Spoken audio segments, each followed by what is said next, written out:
భద్రాద్రి కొత్తగూడెం జిల్లా భద్రాచలం వద్ద గోదావరి నదికి మళ్లీ జలకళ వచ్చింది. కొన్ని నెలలుగా అడుగంటి ఇసుక తిన్నెలతో దర్శనమిచ్చిన గోదావరి వర్షాకాలం ప్రారంభంలో క్రమంగా నిండుతోంది. ఇక ఎగువ ప్రాంతంలో కురుస్తున్న వర్షాల ప్రభావంతో కొత్త నీరు గోదావరిలోకి వచ్చి చేరుతోంది. దీంతో నది కళకళలాడుతుంది. ప్రస్తుతం భద్రాచలం వద్ద గోదావరి నీటి మట్టం 10 అడుగులకు చేరింది. రానున్న రోజుల్లో ఈ నీటి మట్టం మరింత పెరిగే అవకాశం ఉందని అధికారులు చెబుతున్నారు. మరోవైపు గోదావరి అందాలను చూసేందుకు స్థానికులతో పాటు పర్యాటకులు కూడా నది తీరానికి చేరుకుంటున్నారు. భక్తులు నదిలోకి దిగేటప్పుడు అప్రమత్తంగా ఉండాలని సూచిస్తున్నారు. ఇదే అంశానికి సంబంధించి మరింత సమాచారం మా కరెస్పాండెంట్ రజనీకాంత్ అందిస్తారు. రజనీకాంత్.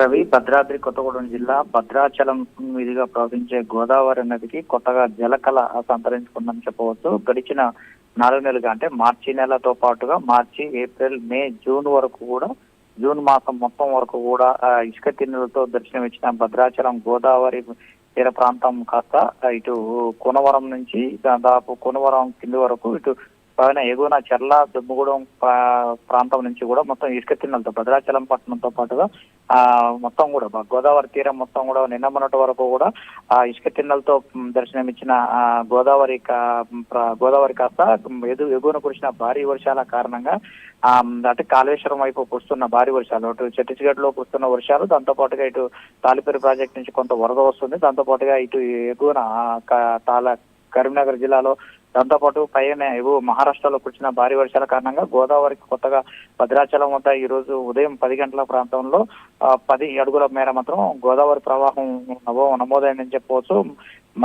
రానున్న రోజుల్లో మాత్రానికి మరింత గోదావరి నది ప్రవాహం పెరిగే అవకాశాలు ఉన్నట్లుగా సిడబ్ల్యూసీ అధికారులు కూడా తెలియజేస్తున్నారు. ఇప్పటికే ఈ రోజు గోదావరికి వరద ప్రవాహం కొనసాగుతుండటంతో మాత్రానికి భద్రాచలం పట్టణ ప్రాంత ప్రజలు, దాంతో పాటుగా బుర్గంపాడు పక్కన సారపాక ప్రజలు మాత్రం గోదావరికి జలకాల సంతరించుకోవడంతో గోదావరి అందాలను చూసేందుకు మాత్రానికి భక్తులు అక్కడికి వచ్చి ఫోటోలు దిగటం, వీడియోలు ఇస్తున్నారు. దాంతో పాటుగా నిన్న మొన్నటి వరకు అంటే దాదాపు 4 నెలల పాటు కూడా గోదావరికి వరదలు రాకపోవటం వాస్తవంగా ప్రతి ఏడాది మాత్రానికి జూన్ మాసంలో అంటే మృగశిర కార్తె మొదలైన రోజు నుంచే వర్షాలు ప్రారంభమవుతాయి. వర్షాకాల సీజన్ కూడా ప్రారంభమై 45 రోజులు కూడా దాటింది.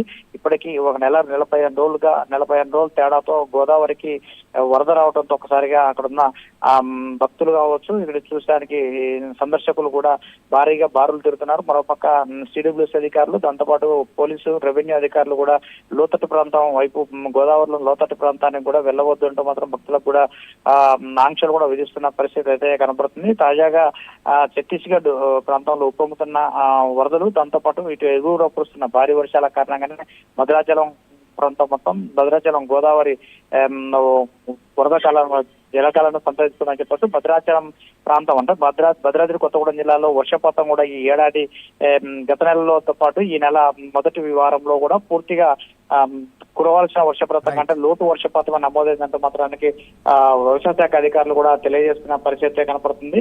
తాజాగా ఎగువన కురిసిన భారీ వర్షాల కారణంగా భద్రాచలం వద్ద గోదావరి 10 అడుగులకు మేర గోదావరి ప్రవాహం కొనసాగుతుంది. మరి రానున్న రోజులు మాత్రానికి ఎగువన కురిసే భారీ వర్షాలు కావచ్చు, భద్రాచలం జిల్లాలో కురిసే వర్షాలకు మాత్రం మరింత ఎక్కువగా వరద ప్రవాహం కొనసాగే అవకాశాలు ఉన్నట్లు కూడా సిడబ్ల్యూసీ అధికారులు తెలియజేస్తున్నారు. Ravi, right, thank you Rajinikanth.